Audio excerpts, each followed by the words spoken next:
अस्सलाम वालेकुम dear students, कैसे हैं आप सब। My name is Rayan Malik and I am here to teach you physics class 9th। आज हम सॉल्व करेंगे चैप्टर नंबर 2 के मल्टीपल चॉइस क्वेश्चंस। तो आइए स्टार्ट करते हैं आज का lecture. Chapter number 2 kinematics and the exercise multiple choice question. So you have 4 options and you have to choose the correct one. And the first MCQ is, a body has translatory motion if it moves along it. A. Straight line. B. Circle. C. Line without rotation. And D. Curved path. तो एक body में translatory motion होती है अगर वो body move करे एक line में एंड विदाउट रोटेशन, बगैर रोटेट किए अगर वो एक लाइन में मूव करती है तो हम कहते हैं कि उस बॉडी में ट्रांसलेटरी मोशन है। Okay, so the correct option is C, which is line without rotation. Clear? Now the next MCQ. The motion of a body about an axis is called A. Circular motion. B. Rotatory motion. And C. Vibratory motion. And D. Random motion. तो एक body जो कि अगर अपने axis के round about rotate करती है तो उसके मोशन को हम कहते हैं rotatory motion. Clear? So the B option is correct, which is rotatory motion. Clear? So now move to the next MCQ. MCQ number 3. Which of the following is a vector quantity? A. Speed. B. Distance. C. Displacement. And D. Power. So इनमें से कौन सी vector quantity है? So speed is a scalar quantity. Distance is also a scalar quantity. And displacement is a vector quantity. So the correct option is C, displacement. Now the fourth MCQ. If an object is moving with constant speed, then its distance time graph will be a straight line. A. Along time axis. B. Along distance axis. And C. Parallel to time axis. And D. Inclined to time axis. So if an object is moving with constant speed, अगर एक object जो है वो constant speed के साथ move कर रहा है, then its distance time graph will be a straight line. तब उसका जो distance time graph है वो एक straight line आ जाता है. So that means the correct option is D, inclined to time axis. Okay, तो वो time axis के inclined होगा. Clear? Now the fifth MCQ. A straight line parallel to time axis on a distance time graph tells that the object is A. Moving with constant speed. B. At rest. And the next options. C. Moving with variable speed. And D. In motion.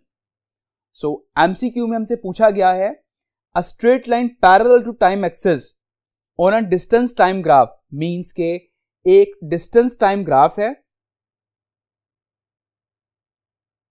Let's suppose कि इस axis पर time है और यहां पर distance है।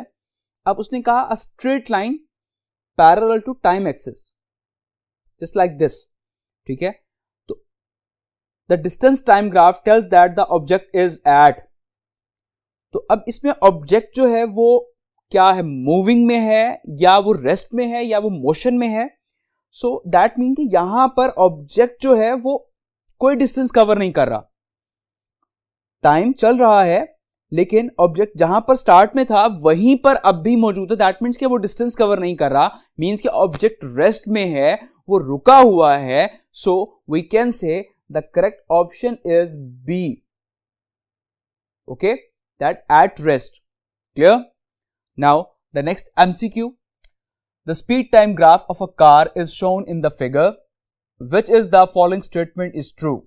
So आपको graph में उसने शो किया है कि एक कार जो है वो 15 मीटर पर सेकंड की स्पीड से आ रही है और वो उसकी स्पीड डिक्रीज हो रही है और वो डिक्रीज होते होते उसकी स्पीड जो है वो 0 हो गई है और उसमें टाइम कंज्यूम हुआ है, that is 10 seconds. So the options are car has an acceleration of 1.5 meter per second square. B. Car has constant speed of 7.5 meter per second. And C. Distance traveled by the car is 75 meter. And D. Average speed of the car is 15 meter per second. Clear? तो इनमें से कौन सी statement true है? So if we look at option C, that is distance traveled by the car is 75 meter. So in that case हम इसका distance calculate करते हैं. अब क्योंकि यहाँ पर वेलोसिटी चेंज हो रही है, जब वेलोसिटी चेंज होती है तो डिस्टेंस के फॉर्मूले में हम v एवरेज वेलोसिटी यूज करते हैं मल्टीप्लाई बाय टाइम. क्लियर? और v एवरेज इक्वल होता है that is vi plus vf divided by 2 multiply by time. So इसमें वैल्यूज पुट करते हैं. vi that is 15 and vf that is 0. So 15 plus 0 divided by 2 multiplied by time क्या है? That is 10 second. So 15 plus 0 that is 15 divided by 2 it becomes 7.5 multiplied by 10 and the answer is 75 meter. So the option C is correct, which is distance traveled by the car is 75 meter. Now the seventh MCQ, by dividing displacement of a moving body with time, we obtain A speed, B acceleration, C velocity and D deceleration. So अगर हम displacement, किसी भी moving body का displacement जो अगर हम divide करते हैं time से, so आपके पास कौन सी quantity obtain होती है? That is velocity. Clear? As we studied that velocity is equals to displacement divided by time. So the correct option is C, velocity. Clear? Now move to the next MCQ. Now the next MCQ, which of the following graph is representing uniform acceleration? So आपको options में 4 graphs दिए गए हैं और question में आपसे कहा गया है कि इनमें से कौन सा ग्राफ जो है वो यूनिफॉर्म एक्सेलरेशन को रिप्रेजेंट कर रहा है. एंड यूनिफॉर्म एक्सेलरेशन मींस कि एक्सेलरेशन जो है वो सेम है. क्लियर? सो अब अगर हम यहां पर डिफरेंट ग्राफ्स देखें तो एक ग्राफ, तो इस केस में क्योंकि आपका एक्सेलरेशन जो है वो इंक्रीज कर रहा है, लेकिन अगर यहां पर हम ऑब्जर्व करें तो आपकी जो भी लाइन है वो एग्जैक्ट सेंटर में नहीं है. क्लियर? तो यहां पर हम कहेंगे कि हमारे पास यूनिफॉर्म एक्सेलरेशन नहीं है.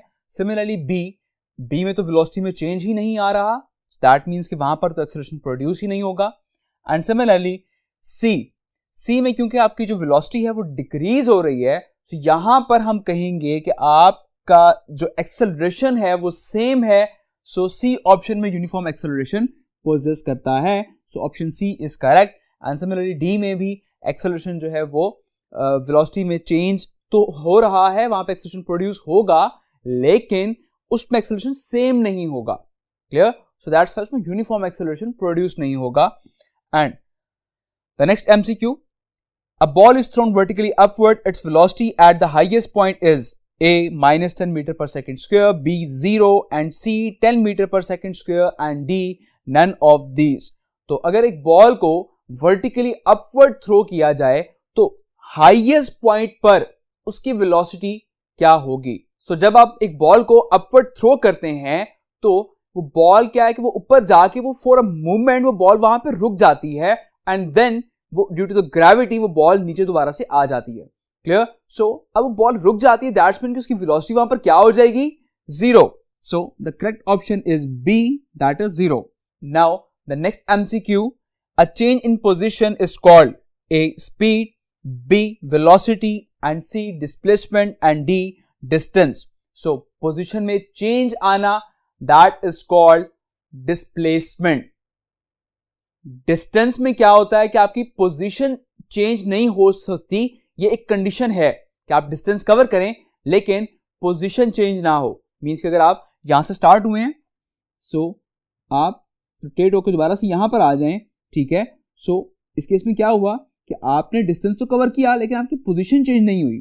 ठीक है? जब पोजीशन चेंज होती है तब आप डिस्प्लेसमेंट कवर करते हैं. So the C option is correct, which is displacement. Clear? So now move to the next MCQ.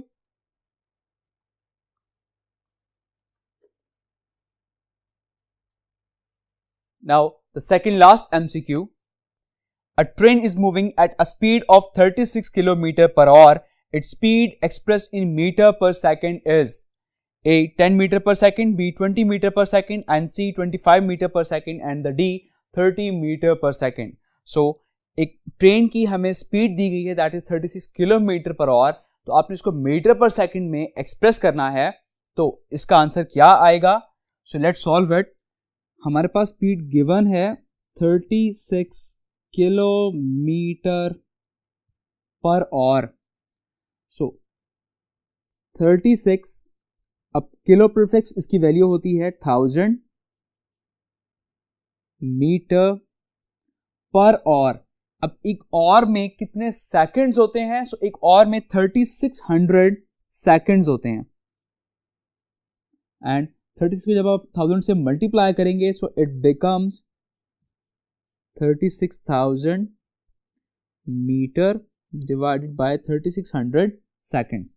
सो इसको कैंसिल आउट करेंगे तो आपका आंसर आ जाएगा 10 मीटर पर second. So the correct option is A, which is 10 meter per second. Clear? So now move to the next MCQ. The MCQ: a car starts from rest. It acquires a speed of 25 meter per second after 20 seconds. The distance moved by the car during this time is. So एक car जो है वो rest में है, शुरू में rest में है, दैट मीन कि इसमें यहाँ पे इनिशियल वेलोसिटी 0 है। Okay, and it acquires a speed of 25 metre per second, और VF जो है वो हो जाएगा 25 मीटर पर सेकेंड, और टाइम जो है हमें गिवन है that is 20 seconds. The distance move by the car, so वो डिस्टेंस कितना मूव करेगी इस टाइम में? आपका ऑप्शन में है given A 31.25 metre, B 250 metre, C 500 metre and D 5000 metre. So इसको हम कैलकुलेट करते हैं। तो जब भी वेलोसिटी में चेंज हो रहा हो तब आप डिस्टेंस वाले फॉर्मूले में V एवरेज यूज करते हैं। Clear?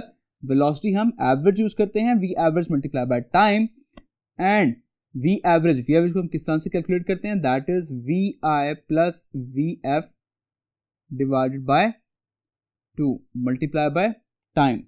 So S is equals to VI है 0 प्लस VF है 25 और डिवाइडेड बाय 2 और मल्टीप्लाई बाय आपको टाइम गिवन है 20। इसको फर्दर सॉल्व करेंगे। 0 plus 25 divided by 2, it becomes 12.5 multiply by 20। 12.5 को 20 से मल्टीप्लाई करेंगे तो आपके पास डिस्टेंस आ जाएगा 250 metre. So the correct option is B, which is 250 metre. Clear? I hope ये मल्टीपल चॉइस क्वेश्चन आपको समझ आ गए होंगे। तो अपना बहुत सारा ख्याल रखिएगा। Take care. अल्लाह हाफिज।